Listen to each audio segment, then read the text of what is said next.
እንዴት ነሽ? እግዚአብሔር ይመስገን። እንዴት ነህ? አለሁልሽ። እኔ እንዴት ነሽ? አለሁ። መቼም በራብ አልገደልኩም ብዬ ተስፋ አደርጋለሁ። የሞተ ሰው እኮ ደግሞ አይሞት ማለት ቀድሜ በፍቅርሽ ሞቼ የለ። አንተ ደግሞ ወሬ አልቅብህም። ምን ነው ግን ቆየሽ? እኔ እንጃ ለምን ቆየሁ። ጭራሽ ለምን እንደቆየሽ ታጣቂ ነው ጾሜን ያስዋልሽ። አንተ ብቻ ሳትሆን እኔ ራሱ ከአንተ ጋር በላለሁ ብዬ እስካሁን ምንም አልቀመስኩም። እና እንዘዛ። እሺ ምን እንዘዝ? እሱን ለኔ ተይው። ምንድን ነው ያዘዝከው? ሲመጣ ታይው ለምን አስቸ ኤላውን ያለበት ሁኔታ ስመለከት እውነት ሀናን ያፈቅራታለሁ ብዬ ራሴን ጠይቃለሁ። እንዴት? እኔ በኤላ ቦታ ብሆን እሷን ብዬ ከደሴ እዚህ ድረስ መምጣቴን እርግጠኛ አይደለሁም። ቆይ ፍቅር የሚለካው ከደሴ አዲስ አበባ ድረስ በመምጣት ነው እንዴ? እንደሱ ማለት ሳይሆን ኤልያስ ከኔ በላይ ሀናን ያፈቅራታለሁ እያልኩ ያለሁት። ጆሮ ፍቅር የሚለካው ከደሴ አዲስ አበባ ድረስ በመምጣት ቢሆን ኖሮ እርግጠኛ ነኝ አንተ ለሀና ከደሴ አይደለም በመኪና በእግር ትመጣ ነበር። ቀልደሙታል ጅል። አልቀለድኩም። እስኪ ያለበት ሁኔታ ተመልከቱ። ያንተ ፍቅር በጉዞ ቢለካ ከዚህ እስከ ሞያሌ ይደርሰው አይሻልም? ሰላሌ ምን ይመስላል አለሊ። ጆሮ የምር እኮ አንተም ግን መጎዳት የለብህም። ታምቹ ሀና መቼስ ድንች አይደለች አይደል? አንካፈላት ነገር ምን አድርግ ነው የምትለኝ? የራስህ በሪ ተጋብናል እንዴ?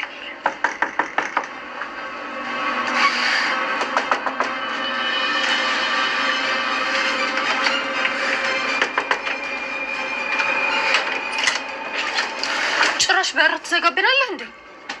ምንድን ነው? ምን ፈለጋችሁ? ሰውዬ ግን ጤነኛ ነህ? ራሳችሁ ግን ጤነኛ ናችሁ? የሰው በርን የምትደበድቡት? ይቅርታ የኔ ወንድም፣ ትንሽ አለመግባባት ተፈጥሮ ነው። ምን ፈልጋችሁ ነው?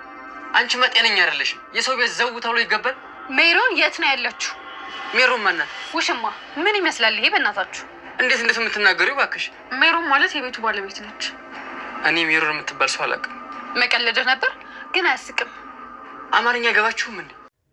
ሀኒቾና ሰላሚና እናታቸው ባዘዘቻቸው መሰረት ሜሮን ቤት ድረስ ቀጥ ብለው ሄደዋል እና ቤት ሲደርሱ ግን ሜሮንን ሳይሆን ሌላ የቀጠረችው ልጅ ነበር ያገኙት። እና አንኳኩቶበት ቤቱን ሲያንኳኩ እሱ ከፈተላቸው። ዘው ብለው ሲገቡ ግን ሜሮን አይደለችም፣ እሱን ነው ያገኙት።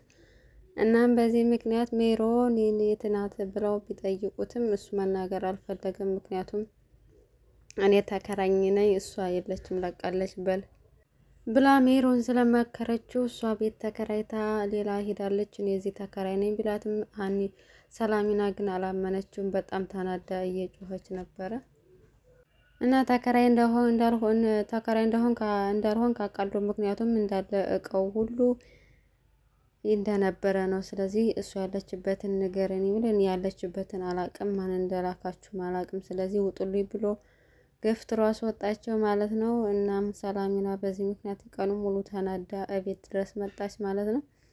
ስትመጣም በንዴት በሩን ከፍታ ቁጭ ብላ በጣም ተናዳ እያለች እንዴት ሰላም ሳትሉኝ ቁጭ ትላላችሁ ብሎ ምናሴ ሲቆጣ እናንተ ደግሞ የደላህ እኔ ለራሴ ተበሳጭቻለሁ ብላ በዛ ምክንያት እንግዲህ እነ ሜሮን ጋር እንዲሄዱ ነገሩት። ምናሴም ለምን እኔን ሳትነግሩኝ አብሬያችሁ የሚሄደውን ብሎ እሱም ተናደደ ማለት ነው። እና ሜሮን የቀጠረችው ልጅ ወደ እሷ ጋር ሄዶ እንደመጡና እሷ አባሩ እንደላካቸው ነገራተኝ። ያው በምን ምክንያት እንደሆነ ማን እንደላካቸው እሷ ለመጠየቅ ሞከረች። እኔ ግን ወዲሁ ነው ያስወጣቸው፣ ስለዚህ አላቅም አለች። እናም እሷ እርግብ ልካቸው ይሆናል የሚለውን ለማጣራት ልጁን ወደ እስር ቤት ለመላክ ወሰነች። እናም ሄዶ እስር ቤት እርግብን አናገራት እና የወይዘሮ ሜላት ልጆች ቤት ድረስ መጥተዋል። መጀመሪያማ እንዳየችው ደንግጣለች። ምክንያቱም እሱ ያውቃታለኝ እሷ ግን አታውቀውም ልጁን ማለት ነው። እና ሜሮን እንደላከቻትና የወይዘሮ ሜላት ልጆች የቤት ድረስ መጥተዋል። በዛ ምክንያት እሷ እንደላከቻቸውና ራሳቸውን ችለው እንደመጡ ለማረጋገጥ ነበር። ነገር ግን እሷ እንደላካቸውና ሁሉንም መረጃ እንድትሰጣቸው ነው የነገረችው። ለሜሮንም ሲነግራት ሜሮን ፈቃደኛ አይደለችም።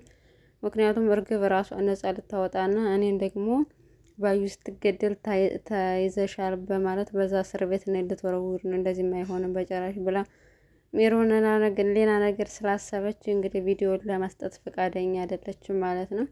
እና ሀኒቾና ሰላሚና ደግሞ ያው ጓጉተዋል እናታቸውን ከእስር ቤት ለማስፈታት። ያላቸው አማራጭ ቪዲዮ ነበር። እሱንም እርግብ ፈቃደኛ ብትሆንም ሜሮን ደግሞ ድጋሚ እሷ ፈቃደኛ መሆን አልቻለችም። ፖሊሶቹ ታዲያ ግን ለፖሊሶቹ እሷ ጋር ሜሮን ጋር እንዳለ መረጃ ከደረሳቸው ለምንድን ነው አንድ ግለሰብ መያዝ አቅቷቸው ነው ወይ? ይህ ደግሞ ፖሊሶቹ መያዝ ይችላሉ፣ ኦልሬዲ መጠቆም ይችላሉ ማለት ነው ማስገደድ። እሷን ግን ፖሊሶቹ ሄደው መረጃውን ለማምጣት ፈቃደኛ አይደሉም።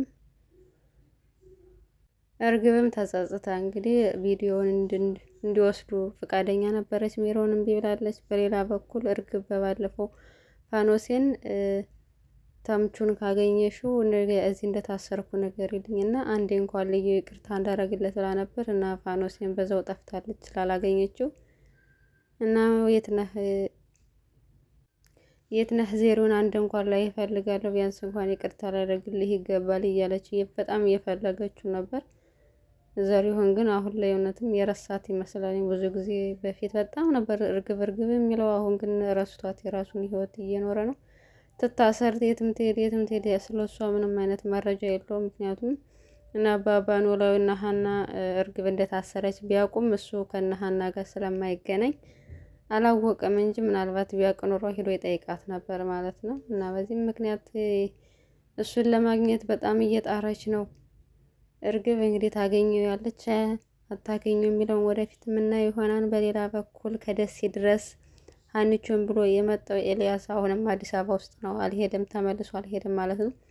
ሀኒቾን ከመጣ አንድ ጊዜ ብቻ ነው ያገኘት እና በጣም ተናዷል። እንዴት እዚያ እሷን ብዬ እዛ ድረስ መጥቼ አንድ ጊዜ ብቻ ነው ልታገኘኝ ፈቃደኛ የሆነችው ብሎ እያዘነ ነበር እና ደግመ ልታገኛት ይገባልኝ እና የውስጥህ ያለውን ስሜት ልትነግራት ይገባል እያለ ጆሮ የራሱን ፍቅር አፍኖ እንግዲህ እየመከረው ነው እና ሄደህ አናግራትኝ ድልክን ሞክር እያለው ነው ማለት ነው። በዚህ ምክንያት እንግዲህ እየመከረው ነበር።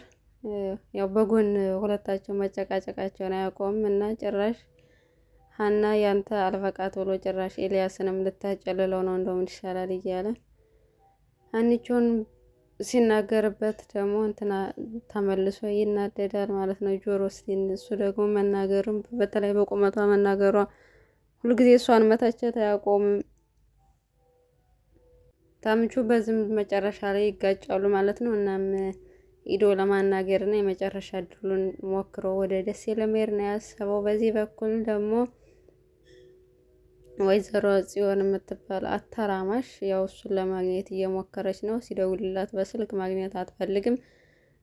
ፊት ለፊት ወይም ደግሞ መጠጥ ቤት ነው እያዞረች ያለው። ቆይ እኔ ደሴ ድረስ የጠራሽን በየመጠጥ ቤቱ ልታዞሪ ነው ወይ ብሎ ተናገራት። እሷንም እና ጠጣ ስትለውም አልጠጣ ማለት መናገር ያለብሽን ነገር ቶሎ ንገሪኝና እኔ የምሄድበት ልሄድ ነው አላት። እናም ግራ ገባተኝ። ምክንያቱም እሷ ከሀኒ ጋር እና ከእዝራ ጋር አጋሽቶ እዝራ የእሷ እንዲሆን ነው የጽዮን ሀሳቧ ማለት ነው። በዛም ምክንያት ነው እንግዲህ ያሰበችው ሀሳብ ምንድን ነው? የውሸታን ሀኒና እዝራ አብረው እንዳደሩ ነገረችው ማለት ነው ለሱ እና በጣም ተናዶ እየጠጣ ነበረ። ምክንያቱም ሀኒቾ እንደዚህ እንደማታረግ ያውቃል። ግን ደግሞ ያችን የጽዮንን ወሬ አምኖ እሷን እየተከተለ እንግዲህ ጽዮን ገደል ልከተው ነው። እሷም ተንኮሏን ቀጥላበታለች። በሌላ በኩል እዝራ ለሀኒቾ በተደጋጋሚ እየደወለ ሀኒቾ ግን ስልኳን ስለዘጋችው አላየችው ነበር እና እሷ ስልክ ደውሎ ካላነሳችለት ቀጥታ በቃ እሷ እንደተለያዩ ነው እያሰበ የነበረው እና በቃ ጓደኝነታችን አልፈለገችውም አቁመው ነው። እናም ሀኒቾ ወደ ቤት ስትመለስ ሰላሚና ስልኳን ስታየው ስልኳን በተደጋጋሚ ደውሏል እዝራ፣ የእሷም ስታየው በተደጋጋሚ ደውሏል እና መልሳ ደውላ ተገናኙ ማለት ነው። በቃ እንደ መፍራት እንደሌለበት እና ሁሌም እንዲያምናት ነገረችው። በዛም ተስማሙ ማለት ነው። እና ሜሮን ድጋሚ ልጁ ጋር ተስማምታ ወደ እርግብ ለመላክ ወስናለች። ልጁ ግን እዚህ ሁሉ ጣጣ ውስጥ አታስገቢኝ፣ አንቺ በፖሊስ እንደምትፈለጊ አውቃለሁ፣ ስለዚህ ብሩም ይቅርብኝ፣ ምንም ነገር ይቅርብኝ አልፈልግም አላት። እሷ እንደምንም አሳምና ድጋሚ ሄዶ እንግዲህ የእኔ ጉዳይስ ምን ላይ ነው? እኔ እንዴት ልታረጊ ነው መረጃው ለነሱ ስትሰጭ ብላ እንዲጠይቅላትና ይህን መልስ ይዞላት እንዲመጣ አረገች ማለት ነው። በእርግጥ የሚሮን ጉዳይም አሳሳቢ ነው። ምክንያቱም መረጃው እሷ ጋር ከሆነ እሷም ትጠየቃለች፣ ተጠያቂ ትሆንባታለች። የዚህም ጉዳይ ስላሳሰባት ነው አልሰጥም ብላ የተደበቀችው ማለት ነው። እና ኤላም የመጨረሻ እድሉን ለመጠቀም ደውሎላት ነበር። ምክንያቱም ጽዮን አብረው ከእዝራ ጋር ነው ያደረች ብላ ውሸቷን ስለነገረችው በዛም ተናዶ ነበር።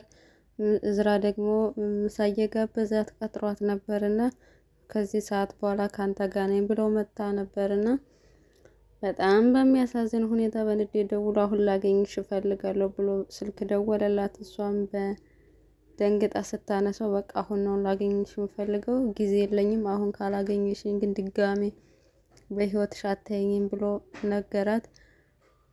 በዚህ ምክንያት እንግዲህ እዝራን ጥላ ትተው ሄዳለች ማለት ነው ወደ ኤላ እና ኤላም የመጨረሻ እድሉን ይሞክራለኝ። ግን ያው እሺ እንደማትለው የታወቀ ነው።